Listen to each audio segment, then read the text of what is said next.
Hey there, Tony Litster with CureTheCraving.com, coming at you with a little bit of straight talk. Today what I want to talk to you about was sparked by a question that a guy asked me the other day. He says, what's the difference between a user of pornography and an addict? Now, as you might guess, this guy was obviously a user and he didn't consider himself an addict. And he brought up a really interesting question. My initial answer to him was, well, the addict is no longer BSing themselves that there's a problem. He didn't like that answer. But here's something that I see that's very, very common, is I'll have guys come up to me and say, look, about every 3 or 4 months, I find myself indulging in pornography where, they'll just be going along and all of a sudden they'll click on some sites and maybe they masturbate and then they put it behind them and they go, whoa, that was intense, but I don't want to go there. And they stop for a period of time. And then about every 3 or 4 months, they get back into this cycle. Now, would I consider someone that looks at this every 3 or 4 months an addict? No, I wouldn't. Here's the challenge. Every time that you act out compulsively, you're setting the hooks of the addiction, because this is such an intense chemical reaction in the brain, and it's coupled with the body's natural procreative abilities and the pleasure that we get to experience with sexual release.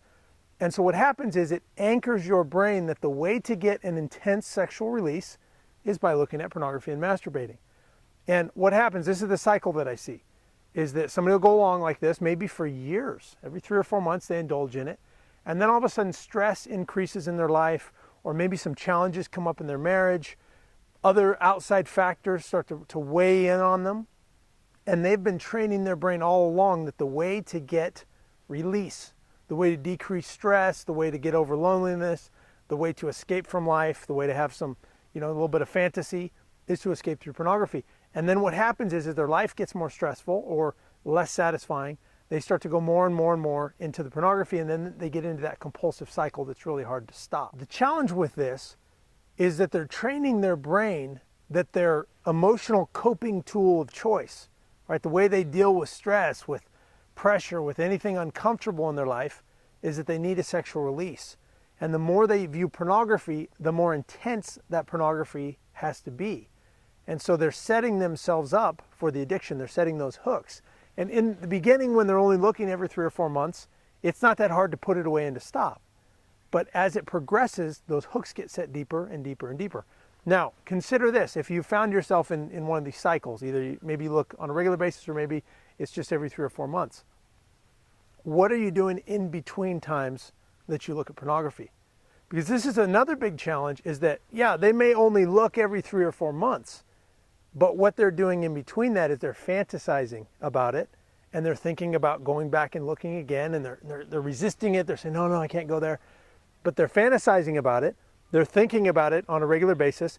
And tell me if this has happened to you. They start to think about, okay, the next time that I relapse or the next time I indulge, I'm going to try and find this scenario, right? So they start to go into this pattern that, yeah, they might say they're only looking every 3 or 4 months, but the truth is they look every 3 or 4 months, and then they visualize and they think about it and they ponder about it. They basically mentally rehearse what they're going to do the next time they act out.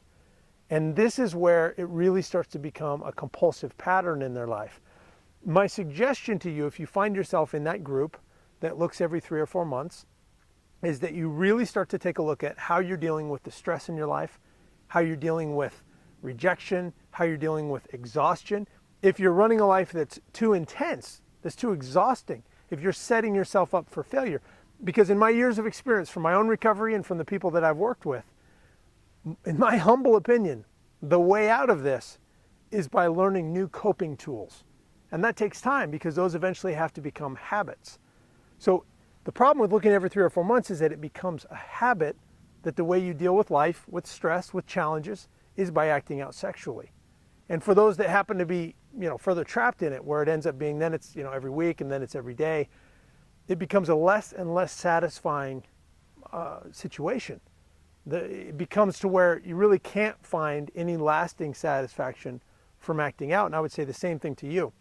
The way out of this is to start to learn new tools from people who can tell you how, what tools work to deal with stress more effectively than having a sexual release.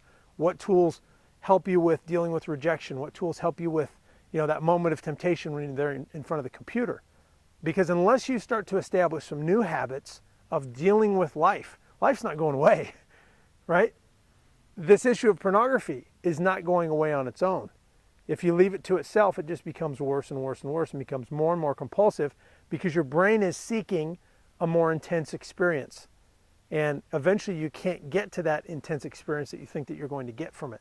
So my suggestion is you start to take a look at how can I deal with the stress, the pressure, whatever it is you're running from that pornography gives you this escape to.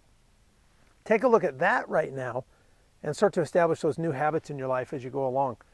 I encourage you to keep moving forward in your recovery. It's one day at a time, and it is absolutely possible to overcome this.